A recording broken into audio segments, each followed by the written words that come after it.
नमस्कार किसान साथियों, स्वागत है आपका किसान एकड़ यूट्यूब चैनल पर। किसान साथियों, आज हम बात करेंगे इस वीडियो के माध्यम से गेहूं की दो ऐसी प्रचलित किस्मों के बारे में जो मध्य प्रदेश में बहुत ही अधिक उत्पादन देने के लिए प्रचलित है और किसानों के बीच में भी काफ़ी प्रचलित किस्म है। तो ये जो दो वैरायटी है कौन सी हैं, ये वीडियो में आप आगे जानेंगे। तो हम आपको उन्हीं दो किस्मों के बारे में जो अंदर की बातें हैं कुछ वो शेयर करेंगे कि क्यों ये किसानों के बीच में अधिक प्रचलित है, उत्पादन अधिक देती है। तो चलिए वीडियो में बने रहें हमारे साथ में। तो किसान साथियों, आज हम जो दो वैरायटियों की बात करने वाले हैं वो वैरायटी है DBW 303 और श्रीराम सुपर 303।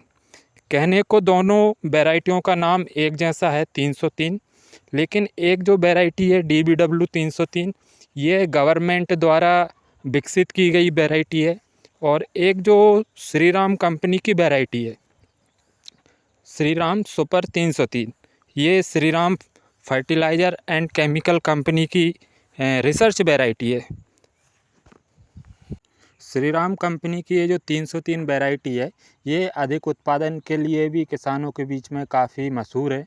तो किसान साथियों, हम आज बात करेंगे कि कौन सी वैरायटी हमको लगाना चाहिए जो अधिक उत्पादन दे और कोई बीमारी वगैरह के प्रति सहनशील भी हो। तो ये जो दोनों वैरायटी, इनमें हम आज ये डिफरेंस की बात करेंगे कि ये दोनों वैरायटी जो 303 श्रीराम कंपनी की है और 303 DBW जो गवर्नमेंट द्वारा विकसित की गई है, इन दो वैरायटियों के बारे में। तो सबसे पहले हम बात करेंगे DBW 303 की, जो गवर्नमेंट द्वारा डेवलप की गई है। ICAR के माध्यम से ये निकाली हुई वैरायटी है। तो जो DBW 303 है इसको करण वैष्णवी के नाम से भी जाना जाता है और ये जो वैरायटी है ये अर्ली वैरायटी है, लेकिन अधिकतर ये देखा गया है कि इसको किसान अर्ली और लेट दोनों प्रकार से लगा सकता है, क्योंकि ये अगर लेट भी अगर किसान लगाता है तो भी अच्छा खासा उत्पादन ये किसानों को निकाल के देती है। तो अच्छा ये है कि जो DBW 303 वैरायटी है इसको किसान अर्ली लगाए, अंगेती लगाए। अंगेती से मतलब है कि नवंबर के जो महीना होता है उसके प्रथम पखवाड़े में ही अगर बोनी कर देता है तो फसल को पर्याप्त समय मिलता है ग्रोथ के लिए, बढ़वार के लिए, कूचे करने के लिए। तो अच्छा है कि इस वैरायटी को नवंबर के प्रथम सप्ताह में ही बोनी कर दी जाए, तो ये वैरायटी किसानों को अच्छा उत्पादन निकाल के देती है। दूसरी चीज़ बात करते हैं कि ये जो वैरायटी है ये अगर आप अर्ली लगाते हो तो इसकी जो न्यूट्रेंट्स की उपलब्धता है वो आपको पर्याप्त करनी पड़ेगी, क्योंकि जो अर्ली वैरायटी होती है उनको पोषक तत्व, माइक्रो न्यूट्रेंट्स वगैरह अच्छी मात्रा में चाहिए, पर्याप्त मात्रा में चाहिए। तो आपको उस चीज़ का विशेष ध्यान रखना पड़ेगा, क्योंकि आप अर्ली लगा रहे हो तो आपको न्यूट्रेंट्स अधिक देने पड़ेंगे। तो इस चीज़ का विशेष ध्यान रखें तो वैरायटी आपको अच्छा खासा उत्पादन निकाल के देगी। तीसरी चीज़ बात करते हैं DBW 303 की। तो इस वैरायटी में जो पीला रतुआ बीमारी आती है, पीला रतुआ हो गया, रस्ट बीमारी हो गई, करनाल बंट हो गया, इन बीमारी के प्रति सहनशील भी हैं, है ना। उसके बाद में बात करते हैं इनकी उत्पादन क्षमता की, कि इनका उत्पादन क्षमता कितना है। अगर आप इस वैरायटी को, जो DBW 303 वैरायटी है, इसको अगर आप अर्ली लगाते हैं तो ये आपको 25 कुंटल प्लस एकड़ पे उत्पादन निकाल के दे सकती है। और इसकी परिपक्वता की जो बात करें तो ये लगभग 140 से 150 दिन में अर्ली वैरायटी पक के तैयार हो जाती है। तो ये जो 303 DBW है, अगर किसान इसको लगाना चाहता है तो इस किस्म को लगा सकता है।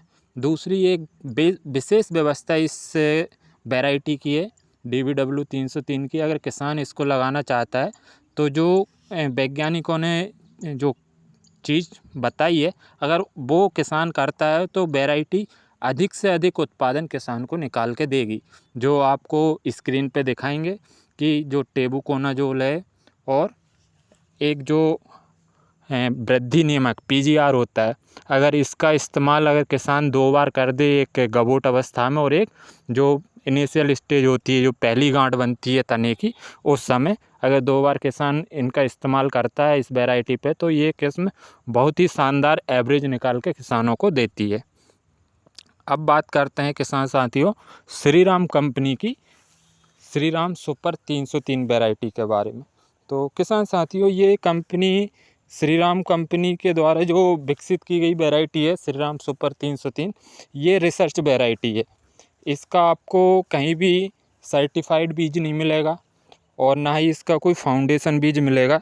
इसका जो बीज आता है वो रिसर्च बीज आता है, कंपनी का टेस्टेड बीज है।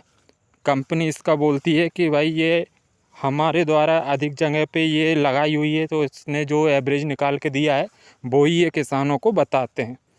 तो ये रिसर्च वैरायटी है और इसका MP में जो उत्पादन देखा गया वो भी बहुत शानदार देखा गया। तो बात करते हैं श्रीराम सुपर 303 की। श्रीराम सुपर 303 वैरायटी एक ऐसी वैरायटी है जो मध्य प्रदेश में काफ़ी प्रचलित है उत्पादन के मामले में, और गिरने के प्रति सहनशील है और उत्पादन इसका अच्छा खासा है। जो DBW 303 का उत्पादन आता है वैसा ही इसका उत्पादन आता है। दाने की बात करेंगे, इसमें तने की मोटाई, गिरने की प्रति सहनशीलता, रोगों के प्रति सहनशीलता, इन सब के बारे में मैं बताऊंगा आपको। तो बात करते हैं इसकी जो सीड रेट है, जो कंपनी बताते हैं कि इसको 40 से 50 किलो प्रति एकड़ के हिसाब से लगाना चाहिए। तो बात तो ठीक है कि आप कंपनी के हिसाब से या वैज्ञानिक तरीके से खेती कर रहे हो और मेंटेन अगर आप कर सकते हैं अच्छा, तो आप 40-50 किलो बीज प्रति एकड़ के हिसाब से लगा सकते हैं। नहीं तो अगर आपके खेत अगर धान वगैरह के हैं या जो गहरी पिलाऊ वगैरह किए हुए हैं, तो आपको कम से कम 70 से 80 किलो बीज तो डालना ही चाहिए, तभी आपको प्रति एकड़ पर्याप्त पौधे फसल के मिलेंगे। तो इसकी जो बीज दर है वो भी मैंने आपको बता दी है। अब बात करते हैं इसका जो पोषक तत्व प्रबंधन है वो कैसे किया जाए। तो श्रीराम 303 कंपनी की जो वैरायटी है 303, ये वैरायटी भी अधिक न्यूट्रेंट्स मांगती है। इसको भी यूरिया, DAP, पोटास, जिंक ये अधिक मात्रा में लगते हैं। तो आपको इसमें भी माइक्रो न्यूट्रेंट्स का विशेष ध्यान रखना पड़ेगा। अगर इससे अच्छा उत्पादन अगर लेना है प्रति एकड़, तो आपको पोषक तत्व इसको पर्याप्त देने पड़ेंगे। तीसरी चीज़ इसमें बात करते हैं कि इसको लगाएं, अर्ली लगा सकते हैं कि लेट लगा सकते हैं। तो ये दोनों प्रकार से आप लगा सकते हैं। अगर अर्ली आप इसको लगाते हो तो ये अधिक उत्पादन देगी, अगर आप लेट लगाते हो तो ये थोड़ा सा उत्पादन गिरा देगी। तो इस चीज़ का भी ध्यान रखें कि अगर आप अर्ली लगा सकते हैं तो अर्ली लगाइए, अच्छा उत्पादन देगी। ये वैरायटी भी मैंने देखा है, इसको कई जगह पे इसके ट्रायल्स जो हैं किसानों द्वारा लगाए हुए, तो उनमें मैंने देखा है कि ये जो वैरायटी है ये 20 से 25 कुंटल प्रति एकड़ तक का उत्पादन इसने किसानों को निकाल के दिया है। बात करते हैं इसमें बीमारियों की, तो किसान साथियों ये भी येलो रस्ट और करनाल बंट के प्रति सहनशील वैरायटी है। लेकिन अगर कभी कभार आपको लगता है कि इसमें अगर बीमारी आने की संभावना हो, तो आप कोई भी फंगिसाइड का स्प्रे करके आप इसका जो नुकसान है उससे बच सकते हैं। और तीसरा, अगर इसके दानों की बात की जाए तो इसके जो दाने होते हैं वो बोल्ड होते हैं। बोल्ड दाने दोनों वैरायटी के, DBW के भी बोल्ड दाने हैं और इसके भी बोल्ड दाने हैं।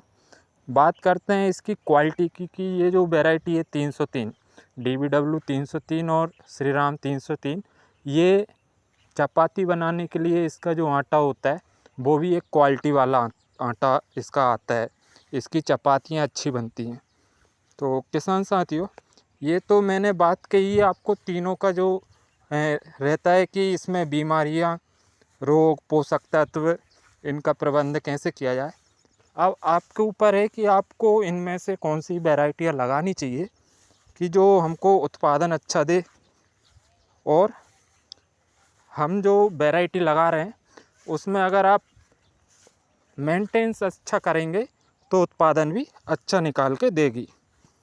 तो आपको अगर जानकारी अच्छी लगी हो तो चैनल को सब्सक्राइब ज़रूर करें और बेल आइकन जो होता है उसको अवश्य दबाएं, जिससे कि आपको सबसे पहले वीडियो की जानकारी प्राप्त हो।